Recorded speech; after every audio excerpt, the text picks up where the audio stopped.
Scleroderma. If you know what it means, then chances are that you or someone you love has been diagnosed with it. But if you've never heard of it, you're not alone. Despite the fact that over 300,000 Americans are coping with this deadly disorder, it remains among the most misunderstood, misdiagnosed, and underfunded of autoimmune diseases. Scleroderma is a hard word to say, and it's a difficult disease to understand. It's painful, uncomfortable, and debilitating. An overproduction of collagen stiffens your skin. It gets into your hands, which involuntarily close up. It gets into your lungs, you can't breathe. It gets into your heart, and your heart stops beating. I learned all of this firsthand when my sister Karen was diagnosed several years ago. I watched as her body weakened and changed so dramatically, yet her spirit remained so strong. At one point, it was difficult for her to even walk down a hallway, although she didn't necessarily look sick, which makes this very complicated disease even more difficult to understand. In her case, the disease is concentrated in her digestive system. Imagine the agony of always having to worry about eating, elimination, and getting enough nutrition. It can make daily life nearly unbearable, yet at the same time she was diagnosed, scleroderma was a relatively unknown disease. Many doctors were not even aware of its existence. Unfortunately, not much has changed since then, and there remains a lack of awareness of this disease even today. Early recognition of scleroderma can be difficult because the symptoms are so much like other autoimmune diseases. It can take 3 to 5 years to even be diagnosed. The cause of scleroderma is still a mystery. But with the help of the Scleroderma Foundation, research is being done to find the cause and a cure. Please take a few minutes to learn about this disease from some truly special people whose lives have been forever changed by this disease and by the Scleroderma Foundation.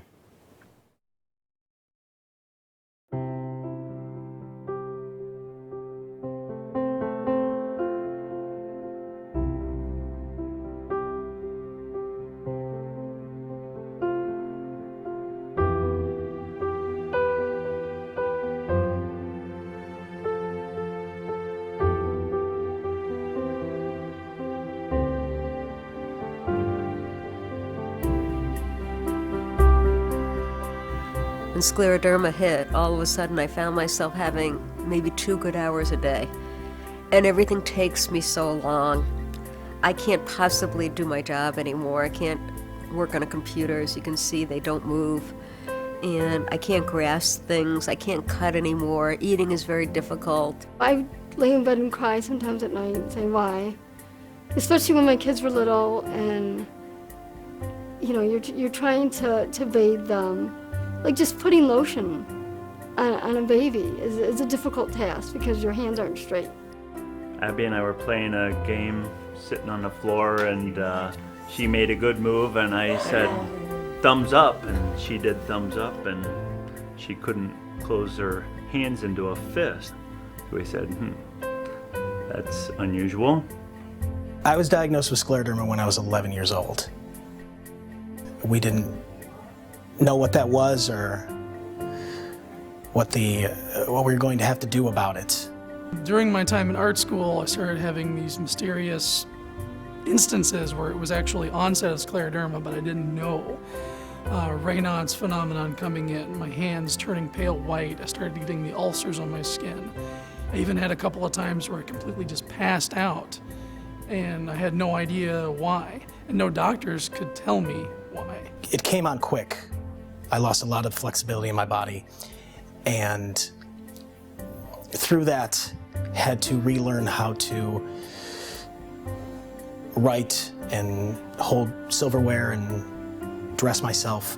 It's relatively rare, and so most doctors have never had a patient with it, and they don't know about it, so they don't diagnose it. I wasn't really sure what to think at first, but like when we started going to the doctors, I felt kind of scared. Unfortunately, for scleroderma patients, there's no treatment. So I was treated symptomatically for all the things that were wrong with me, but it didn't cure my scleroderma. There is no cure.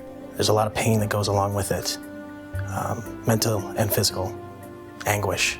It was pretty scary to realize that this is something that she's going to have to deal with the rest of her life. Life changed pretty dramatically. I started to have to figure out new ways of doing things. One of the chief things was that as the Raynaud's was taking my fingers and as my hands were tightening up, it got harder and harder to draw like I had normally done. So I pretty much had to retrain myself to use other parts of my body, and I use a lot of my shoulder in a lot of the movements. Looking at me, you probably don't realize also all that I cope with along with my hands. I have very compromised inner organs, and so walking is difficult for me. A couple of blocks, I start struggling. I used to work out. I can't do that anymore. There's a lot of things that I used to do and I physically can't do anymore. I used to play piano since I was 5 years old. That hobby ended. Losing my career was a huge issue for me because that was really a large part of my identity. Scleroderma has taught me to find a lot of things in my house that I can't live without. I have little gadgets that open cans for you. If I'm driving and I'm thirsty, I can't just go in the gas station and get a bottle of pop or a bottle of water because I can't open it.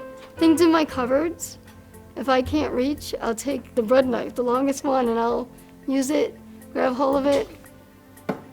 When I go into the store, if an item is on the top shelf, I probably can't buy it because I just can't reach up to get it. If an item is very large, I can't grasp it. I tend to grasp things with my wrists because that's the only place that I can actually hold on to something. Well, it's a pretty slippery slope because things drop very easily from your wrists. Well, then as I move on to the freezer section, now that's an ordeal. The freezer, because it's so cold, that's the first problem. My hands get very, very cold, and that compromises my circulation even further. Generally, things in a freezer are higher, and so I sometimes have to step inside the freezer on the bottom shelf and reach up as best I can to reach an item. So I try, but if I can't, or I think it's going to be too risky or dangerous, I'd have to ask somebody else. The one thing I would change with my scleroderma would be to have my hands back, because you use your hands for everything, everyday life, driving, getting dressed, buttoning your shirt, everything. You take your hands for granted. Scleroderma is a tough thing, but it's the everyday that you've got to keep focused on. What you can do that day, and then going on to the next day. It really helps to have another physical person to be able to lean on as much as possible. Don't try to tackle this illness by yourself. It's not an isolated thing. And that's what the chapter is here for, to provide some sort of an outlet for patients to not have to tackle this alone. It's such a rare disease that you wouldn't know someone that has scleroderma. So you depend on the foundation to meet these other people, to talk about your issues, to talk about any solutions that people have found that work for them, to talk about their medical care, what's worked for them, what hasn't. And they'll say, hey, my friend's daughter was just diagnosed with scleroderma. And I say right away, give her my number, have her call me. There's definitely this sense that I have a limited amount of time. Obviously, it does, for the most part of people, shorten their lives. I want to try to do as much good for others who are going through similar circumstances as I can while I have the tools to do it.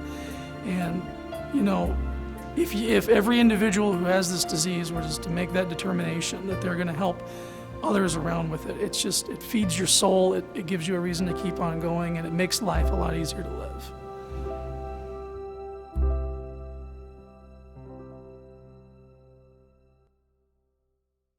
Hi, I'm Barry Sanders. Scleroderma is a horrible disease that ravages the lives of its victims and their families. I know firsthand because it ended the life of my sister Nancy at the age of 26. It devastated my family and left us with so many unanswered questions. I still think about her often, and I wish that more research were being done to end the suffering from this disease. Scleroderma can come from anywhere and affect anyone at any time. It changed my life, and it can show up on your doorstep and affect your life or the life of someone you love too. Don't just stand on the sideline. Please get involved and help us to win the fight to cure scleroderma. There are many ways you can help. Create awareness, be an advocate, donate, volunteer. Take the first step by picking up the telephone and calling the Scleroderma Foundation and learning more about how we can help get closer to finding a cure.